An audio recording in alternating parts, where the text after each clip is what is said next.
이번 코너는요, 자기 개발을 위한 비결과 행복한 성공 노하우를 듣는 시간입니다. 행복한 성공 법칙. 오늘도 중소기업 마케팅 디자이너 조기선 씨와 함께 하겠습니다. 어서 오세요. 네, 안녕하세요. 네. 자, 오늘 어떤 성공 법칙을 소개해 주실 건가요? 네, 오늘 소개해 드릴 법칙은 3대 33의 법칙입니다. 3대 33. 네. 어떤 법칙인가요? 예, 좀 생소하실 텐데요. 마케팅에 나오는 법칙인데요. 이 법칙을 알고 있으면 사업하실 때 매우 도움이 됩니다. 어떤 법칙인가면요. 상품이나 서비스, 식당으로 쳤을 때 이제 맛에 만족한 고객은 3명에게 소문을 내는 반면 불만족한 고객은 33명에게 소문을 낸다는 네. 법칙입니다. 간단하게 말하면 안 좋은 소문이 10배 더 많이 난다는 거죠. 이게 실험을 통해서도 증명이 되더라고요. 예. 3대 33의 법칙. 네. 그러니까 안 좋은 것은 소문이 더 많이 나기 때문에 맛이라든가 서비스라든가 이런 데 신경을 그만큼 쓰셔야 될 것 같아요. 네, 그렇죠. 근데 이게 사람도 그렇거든요. 이제 주변에 착하고 좋은 사람은 소문을 잘 안 내줍니다. 네. 그냥 그 사람 좋아, 이 정도로 끝나지, 만나는 사람마다 그 사람 좋다고 소문 내주지는 않거든요. 근데 안 좋은 소문은 굉장히 빨리 퍼집니다. 연예인들이 그렇거든요. 선행하고 부부가 사이좋게 지내고 그러는 연예인은 소문이 잘 안 나고요. 그 스캔들에 항상 돌풍에 서 있는 그런 연예인들 보면 거의 안 좋은 소문이죠. 성형을 했더라, 도박을 했더라, 불륜이더라. 그 사람들의 소문거리가 되는 것은 그 좋은 소식보다는 안 좋은 소식이 더 많다는 그 사실을 알 수가 있습니다. 네. 그 자기계발 서적인 재미라는 책에도 보면 사람들은 좋은 소문에는 감동, 이렇게 둔감을 해도요. 안 좋은 소문에는 매우 민감하다. 이런 얘기가 나오더라고요. 네, 맞아요. 그러니까 소문을 통해서 마케팅에 성공한다는 거 네. 쉽지 않은 것 같은데 이 예. 3대 33의 법칙을 잘 활용하면 네. 또 나름대로 방법이 있을 것 같아요. 네, 그래서 사람들이 그 음식, 식당으로 쳤을 때 맛있게 하고, 서비스를 잘하면 소문이 날 것이다. 이제 이런 착각들을 좀 하는데요. 그게 이제, 맛이 좋고 서비스가 좋다. 그러면 사람들이 이렇게 알아서 소문을 내주겠지라고 기다리는 거는 마케팅적으로 봤을 때 2% 부족합니다. 네. 네, 그래서 소문은 맛이 좋고 고객 만족을 시킨다고 해서 저절로 발생하는 것이 아니고요. 요즘 고객 만족을 넘어서 고객 졸도, 고객 감동 경영 이런 게 화두가 되고 있는데 고객을 만족시켜서 아예 기절시켜야 네. 되는군요. 요즘엔 특히 이제 고객 행복 이런 예. 얘기도 이제 많이 나오는데요.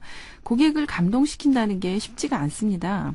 요즘 사람들이 웬만해서 감동도 하지 않고요. 네. 또 아무리 좋은 서비스를 제공해도 그걸로 인해서 만족해서 막 입소문으로 연결되지는 않는 것 같거든요. 근데 저희 이제 회원사 중에 도시락을 배달하는 업체가 있는데요. 예. 도시락 배달하는 분들한테 이제 1주년 감사 이런 뜻으로 케이크를 드린다는 전단지를 돌렸는데 네. 그래서 이제 도시락 주문이 꽤 많이 들어왔대요. 네. 그래서 이제 도시락을 배달했는데 사람들의 반응이 그 생각만큼 좋지가 않았거든요. 이제 물론 좋아하는 사람도 있었지만 고객 불만을 더 많이 받았다는 이제 네. 얘기가 있거든요. 아니 1주년 기념으로 도시락을 주문하시면은 케이크를 준다는 건데 그렇죠. 뭐가 불만이었을까요? 예. 어떤 내용이 불만이었냐면요. 예. 사람들 반응이 아니 케이크를 준다고 해놓고 줄 거면 좀 큰 걸 주지. 이렇게 조그만 거 줄 거면서 뭐 하러 이렇게 전단지에다가 크게 했느냐 하면서 그게 클레임이었거든요. 미니 케이크를 준비하셨는데 네. 나름대로 고마움의 표시로 준비하신 건데 사람들의 기대치가 높은 것 같아요. 그렇죠. 예. 그래서 재밌는 거는요. 오히려 그 전단지를 이제 중지하고 그냥 도시락 배달할 때 자연스럽게 이제 케이크를 주니까 네. 오히려 고마워하는 사람들이 더 많았대요. 그래서 이런 걸 다 이렇게 주느냐 하면서 그래서 이제 결국 서비스가 나빠서 클레임이 발생하는 것이 아니라 고객의 기대가 높기 때문에 클레임이 발생하는 건데요. 현실과 기대의 차이가 고객의 마음을 움직이고 그게 이제 고객 만족, 고객 감동으로 이어지는 거죠. 그래서 고급 호텔이나 백화점 같은데 특히 클레임이 자주 발생하는데요. 네. 거기가 서비스가 나쁜 게 아니거든요. 다 고객의 기대치가 높기 때문에 조그마한 실수에도 화를 내고 클레임으로 이어지는 거죠. 그래서 오히려 고객 만족도를 높이기 위해서는 기대 심리를 낮추는 테크닉이 필요합니다. 그래요. 근데 사업뿐만 아니라 이게 부부에게도 통용이 되죠. 그렇죠. 뭐 생일날 남편이 꼭 아, 챙겨줄게. 걱정하지 예. 마. 이렇게 해놓고서는 달랑 케이크 한 개. 그 차라리 말을 하지 되고. 말지. 예, 그렇죠. 그러나 기대치만 한껏 높여놓고 막상 풀러봤을 때 뭐 예. 내용이 시원치 않다. 라고 했을 때는 안 될 것 같고요. 그나마 주면 다행이고요. 자, 사업도 이 고객의 기대치를 좀 낮춰서 만족도를 높이는 그런 테크닉이 필요하다는 말씀인데 예를 들어서 설명을 좀 해주시겠어요? 네, 이제 예를 들면 뭐 할머니가 운영하는 허름한 식당입니다. 뭐 인테리어도 허름하고 뭐 맛은 그럭저럭 괜찮은 식당이라고 했을 때 그런데 화장실에 가보니까 그 화장실의 인테리어가 뭐 아주 고급 호텔의 특급 인테리어처럼 명화도 걸려 있고 뭐 대리석이 깔려 있고 이렇게 깨끗한 화장실이라면 네. 어떨까요? 아우, 그 기대 안 했다가요. 그렇죠. 화장실에 들어가서 화장실 참 좋다. 괜찮은 만족도를 줄 것 같은데요. 그렇죠. 이렇게 그 생각하지 않았고 기대하지 않았던 화장실에서 그 인테리어에 고객의 감정이 움직이게 되는 겁니다. 네. 그 결과 주변 사람들에게 이제 그 사실을 이야기하지 않을 수가 없게 되는 거죠. 그것이 입소문으로 이어지는 거고요. 뭐 혹시 이 방송 듣는 분들 중에 식당을 하거나 뭐 학원 이런 서비스업에 종사하는 분들이 계시다 그러면 고객이 기대하지 않았던 의외의 서비스, 뭐 의외의 장소, 또 의외의 체험을 제공하도록 하면 생각보다 쉽게 고객이 스스로 알아서 입소문을 내줄 겁니다. 네. 제가 이제 허름한 식당을 예를 들어서 말씀을 드렸고요. 그렇다면 이번에는 이게 시설적인 측면이 아니라 의외의 서비스로 유명해진 그런 분이 계실까요? 예. 국군 방송에서 가까운 거리인데요. 네. 그 숲대 입구에 남영동 그쪽에 가면 호떡으로 아주 유명해진 분 계시거든요. 이분은 뭐 매스컴에도 늘 단골로 소개가 되고요. 근데 이제 이분이 이렇게 매스컴에 소개가 돼서 유명하게 된 이유가 호떡이 맛있어서가 아니고요. 그분의 그 복장이나 서비스가 특이해서 그랬거든요. 네. 나비 넥타이를 메고 계세요. 그게 나비 넥타이만 이분이 색깔별로 한 80가지 있다고 하시는데요.